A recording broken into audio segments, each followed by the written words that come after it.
السلام عليكم ورحمة الله تعالى وبركاته. ان شاء الله يلقاكم هذا الفيديو متهنيين صحة رمضانكم.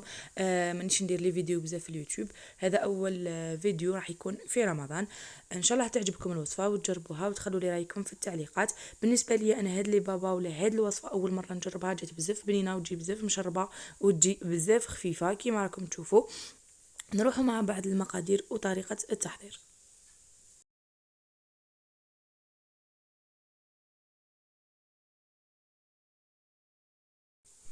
اول حاجه بديت فيها في اناء درت 2 حبات تاع البيض بدرجه حراره المطبخ. راح نضيف عليهم كيما راكم تشوفوا كاس الا ربع تاع حليب موش معمر بزاف، ونخليه بجهه ونروح للخليط تاع الفارينه. هنا تقدروا هذه العمليه ما ديروهاش تخدموا نيشان فوق الفارينه. نجيب اناء واحد اخر راح ندير كيما راكم تشوفوا 2 كيسان تاع فارينه ماهمش معمرين مليح ماهمش مقبنين ناقص صبع. نضيف عليهم نص كاس تاع سكر،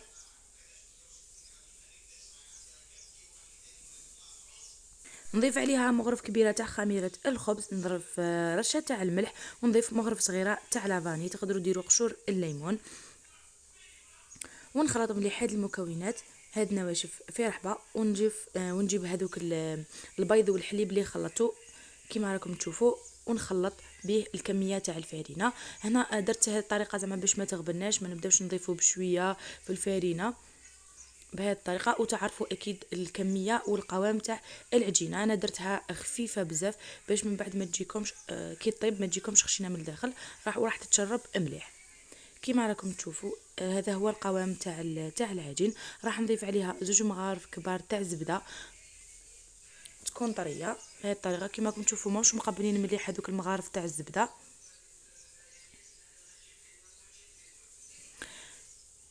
ندخلهم مليح بالباتور ولا غير بالضرب اليدوي.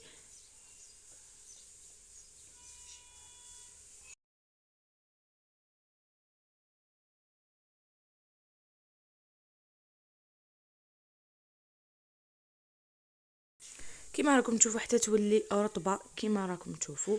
نجيب بابي فيلم ونغطي عليها ونخليها تخمر براحتها. بالنسبه للمده تاع اللي خمرت لي فيها، انا كانت الكوزينه ديجا حاميه ما داتش بزاف وقت وخمرت. هنا الا كانت تخلوها حتى لساعه حتى يضاعف الحجم تاعها. بيد ما هي خمرت وجدناها نروح نديروا السيرو اللي راح نشربوا فيه لي بابا تاعنا. ندير كيما كنتو تشوفوا كاس تاع السكر، نضيف له 2 كيسان تاع الماء،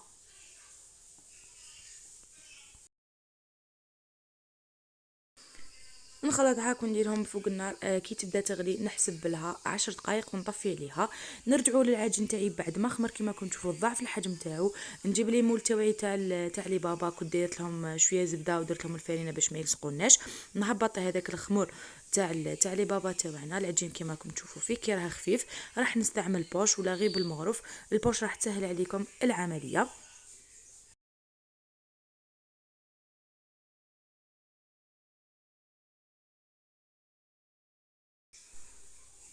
بعد ما عمرت لابوش تاعي بشويه تاع العجين راح ندير فيه لي مول تاعي، استعملت الصغار والكبار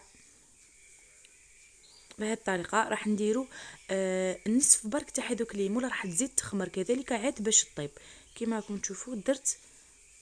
درت النص تاعها وبالك قل من نصف. هذه هي الكميه اللي درتها في المول الواحد.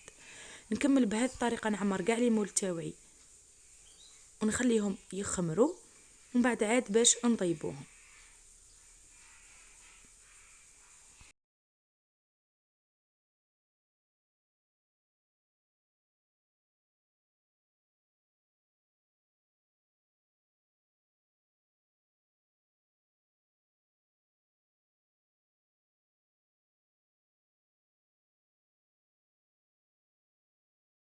هذو هما بعد ما خليتهم خمروا ضعف الحجم تاعهم راح نديرهم في فرن يكون مسخن ديجا من قبل. نجعل عليهم من تحت حتى يحمروا من تحت، ومن بعد نجعل عليهم من الفوق يدو تحميره خفيفه ونطفي عليهم. بالنسبه لي انا حمرتهم مليح راك تشوفوا اللون تاعهم. هذو هما بعد ما خرجتهم كي تدهنوا لي مول تاعكم بالزبده والفرينه ما راحش يلصقوا كيما راكم تشوفوا. راح انا جربتهم ديريكت لي بابا راه محميين والسيرو راه بارد، خليتهم تشربوا مليح مليح حتى نتشقوا لي كي راكم تشوفوا الشكل تاعهم. درتهم شويه قطروا، ومن بعد خليتهم حتى نبردوا وتقدموهم. بالنسبه للتزيين الاخير راح يكون اكيد حسابكم ولا شا عندكم في الدار. هنا زينتهم شويه تاع كريم شونتي من الفوق، راح يجوا بزاف خفاف ويجوا بزاف مشربين.